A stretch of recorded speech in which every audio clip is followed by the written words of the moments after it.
to increase your appetite. Maybe you know you need to eat more food because you are considered underweight, but you just don't feel like eating. It could be that you just don't get on well with eating much and you find it hard to get excited about food. In this episode of the Inside Knowledge podcast, you'll learn about how appetite works and how to stimulate your desire for food. You'll also learn how I suggest my gut reset clients measure their appetite, and you can download the tracker that I use with them to do this. So listen up for how to get a little bit more interested in food and hopefully start enjoying eating again.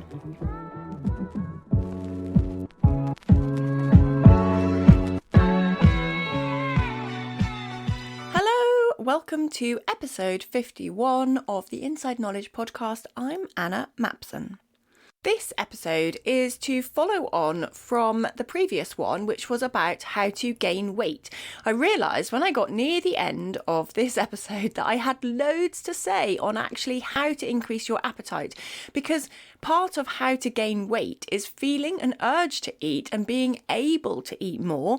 You might know the specifics of what foods to increase and what calorie dense food you need to add in and how often to eat and all of that. But if you don't feel hungry, it's really hard to achieve all of that. In this episode, I'm going to talk a little bit about what can lower our appetite. So what might be one of the reasons that you don't feel hungry, and also how does hunger work, and then quickly move on to some specific things that you can start working on in order to improve your appetite and hopefully start eating a little bit more. Some people like to differentiate between hunger and appetite, and it's more semantics really for most people. Hunger is like your physical need for food, whereas appetite is more your desire for food.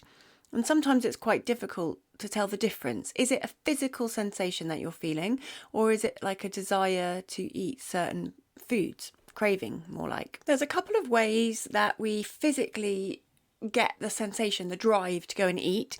Mostly it's when our stomach starts becoming empty and a hormone is produced called ghrelin. This is our hunger hormone, and it's released into the bloodstream, travels up to your brain where it activates the hypothalamus into a drive for food, drive for activity. That means you go and seek out food. That process is triggered by not having any food in your stomach. So there are also things that indicate we need to get more food, which is a dip in our blood glucose. So that would be another trigger to go and seek food. So your body is responding to a lack of available glucose in the bloodstream, and that can be more like those sort of hangry feelings, like you feel irritable, maybe lightheaded and dizzy, headachy. Those kind of hangry or hungry and angry feelings can often come through blood sugar dips. So those are the two basic ways that we are stimulated to go and look for food. One is a lack of actual content in our body,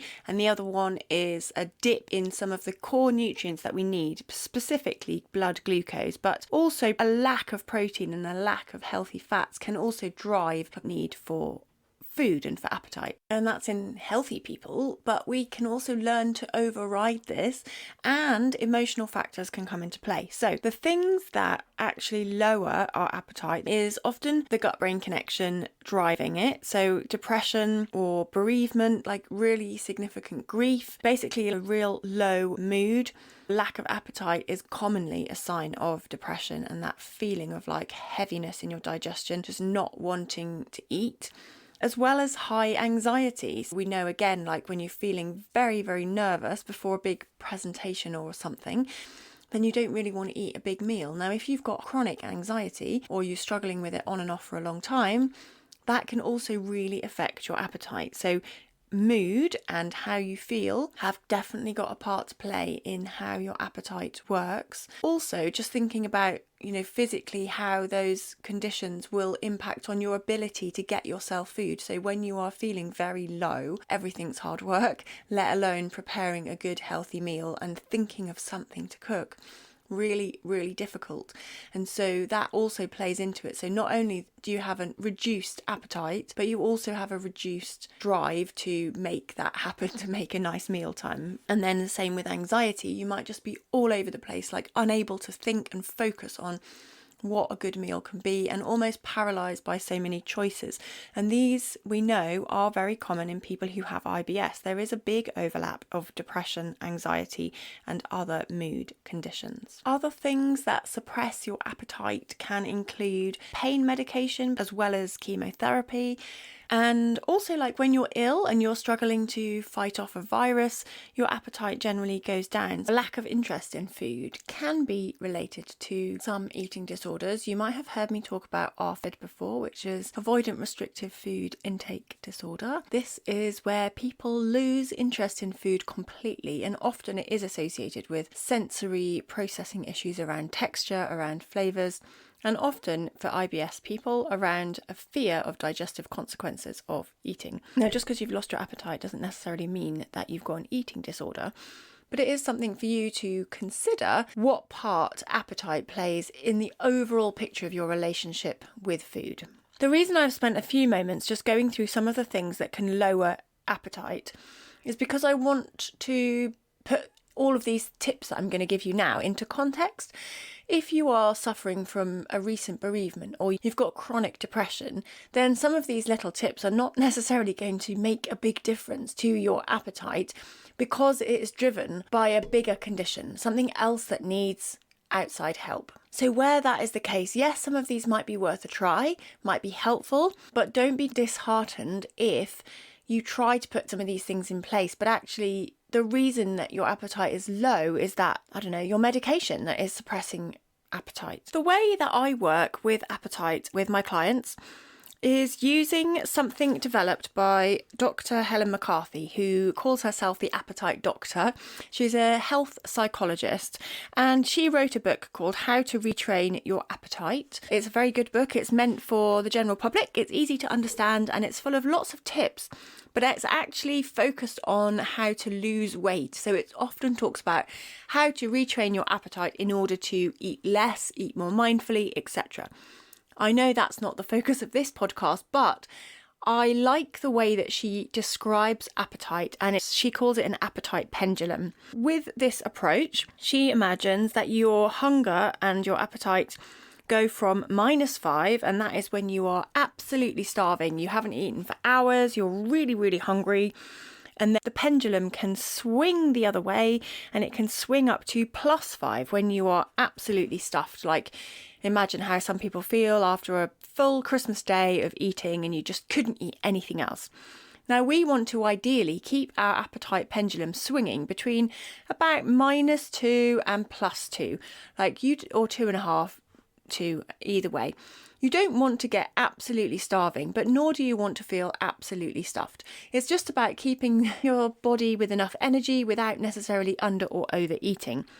The reason I like this model is because it's quite easy to think about swinging backwards and forwards, and what are the actual physical sensations that you notice when you get to these points. When you're very, very hungry, for example, if you have lost a lot of connection with your appetite, sometimes people don't feel the gnawing hunger sensation that I mentioned at the beginning, that empty sensation that kickstarts our ghrelin.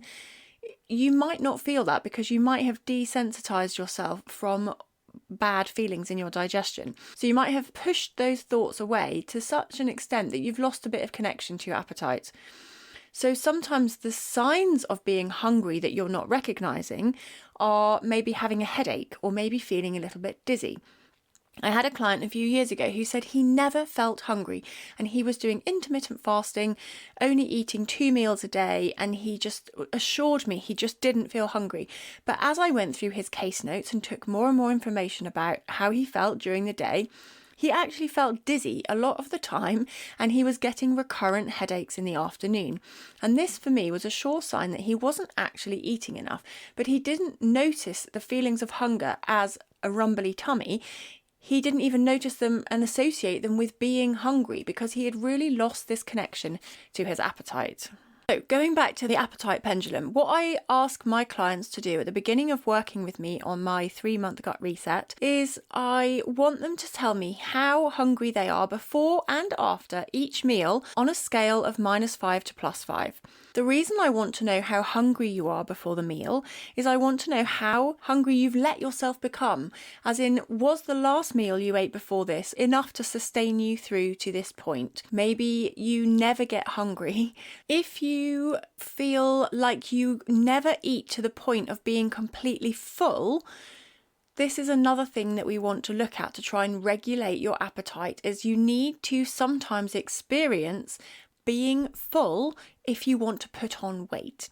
And I'm assuming that if you're listening to this episode about how to increase your appetite, you have an understanding that your body size is too small, or that you have nutritional insufficiencies or deficiencies even, that you're just not eating enough and you need to encourage your body to eat more.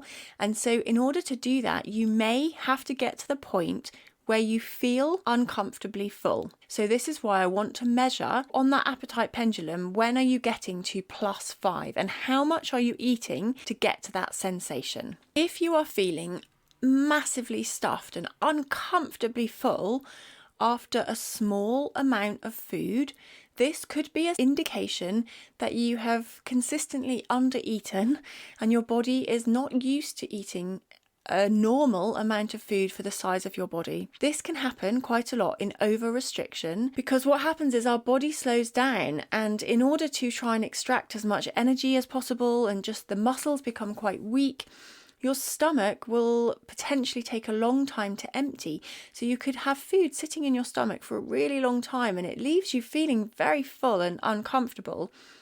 And it's because your digestion has slowed down due to a lack of consistent food coming through it. I do also know from working with lots of people who've got IBS that feeling full can be associated in your mind with very negative consequences, like last time you ate a really big meal, you got very bloated and had a lot of pain, or you got diarrhea. This can lead you to also be really averse to the feelings of fullness. So it's not just that you don't have appetite, that sometimes you just don't like the feeling of full because it's associated with negative consequences in your mind. So that was a little meander through my thoughts about appetite and how you can better understand your own appetite. But now I'm going to move on to some sort of specific, more practical things. But I do think that the appetite tracking is one of the best ways for you to get a better sense of the connection back to your body. Like before and after meals, how hungry were you? What point did you eat to? And looking at how that corresponds to the amount of food that you've actually eaten. So other things you can do include looking at your flavours of foods. So sometimes when you have a very low drive to eat, it can be helpful to eat things that you enjoy eating. And I know that might sound a bit basic, but sometimes you're so careful about thinking, oh, I've got to eat some lean protein, some vegetables, some fruits. You kind of forget about what it all tastes like together, or whether you're actually going to enjoy this sort of meal. So going for some foods that suit you, and you may have preferences about temperature. Some clients I work with just say, I don't really like to eat anything cold. Or for example, you don't like anything with too strong a flavour. Isn't helpful. But more often we go quite plain when we're trying to eat safe foods, and actually introducing some flavour can be helpful. You can use spices and you can use herbs to make your meals more interesting. These are all generally very well tolerated and good for your gut. There's a lot of polyphenols. These are like the good antioxidants in herbs and spices, and actually even dried spices. They are condensed and have a good level of these antioxidants called polyphenols. So using things like dried oregano, cinnamon, cumin, these make your food much more interesting and can make it more desirable and can really help with your appetite, particularly the smells, which really helps to engage that first phase of digestion, like engaging your brain in experiencing the food. Also, green leafy herbs like parsley, coriander, basil. These are all low FODMAP, easily well tolerated and don't tend to cause irritation, but can really make the food a little bit more interesting. The next tip is about eating as a social experience. This might make your meal times a bit more enjoyable. If you eat with other people, it's more of an event. Set the table, light a candle, make your meal times a little bit more special. That can sometimes really help you to just eat a bit more, and if possible to eat with other people so that you're chatting, you don't really realise it, and actually meal times is something that you look forward to because there's a sense of connection. On the other hand, some people find that actually eating on your own may be better, and I always say I don't want you to be too distracted when you're eating because it helps with mindful eating like chewing. But in this case where you have no appetite, no desire to eat, sometimes eating in front of a good film or like your favourite series can actually help you eat a little bit more when you don't actually feel like it.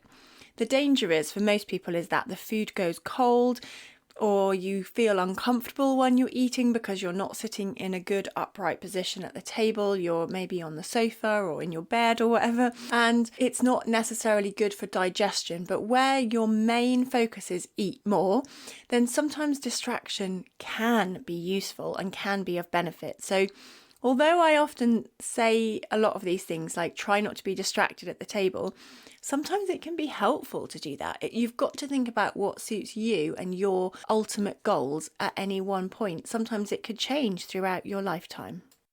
Another tip for increasing your appetite and your desire to eat, which seems a bit counterintuitive, is actually to do some exercise. When we move our body more and exercise, we tend to stimulate appetite.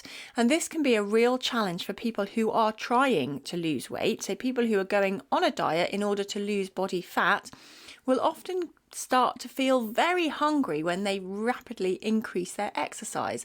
And this can be difficult for people when they're trying to lose weight. But for you, if you're trying to gain weight and you're trying to increase your appetite, then a bit more movement can be very helpful, particularly things like muscle building. So using some weights, and it can be using your body weight at home. You don't have to be going out to the gym, but anything where you're stressing your muscles and just, really engaging your heart rate can help you feel a bit more hungry.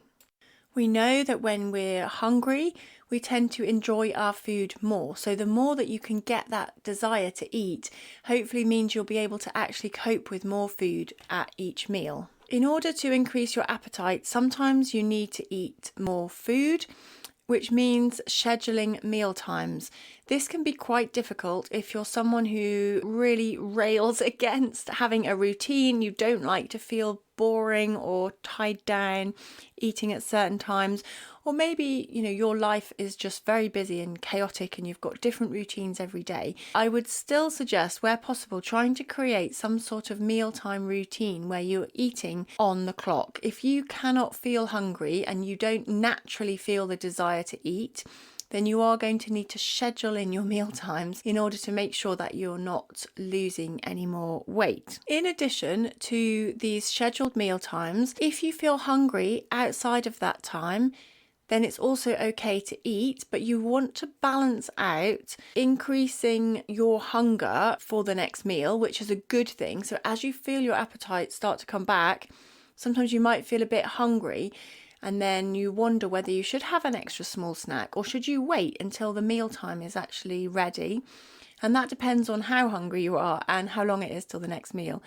If you can get, another hour in and wait till the next meal, but be properly hungry and actually really enjoy it and eat a bigger meal, then that's a good sign. But if it's going to be another few hours and you just know you're starting to feel some signs of hunger, like I mentioned, feeling dizzy or feeling very empty, then maybe it is okay to have an extra snack because you're hungry and you're honouring that hunger. And then lastly, I wanted to just talk about a few nutrients that are implicated in appetite. One of them is zinc. And zinc can be low in people who have lost their appetite.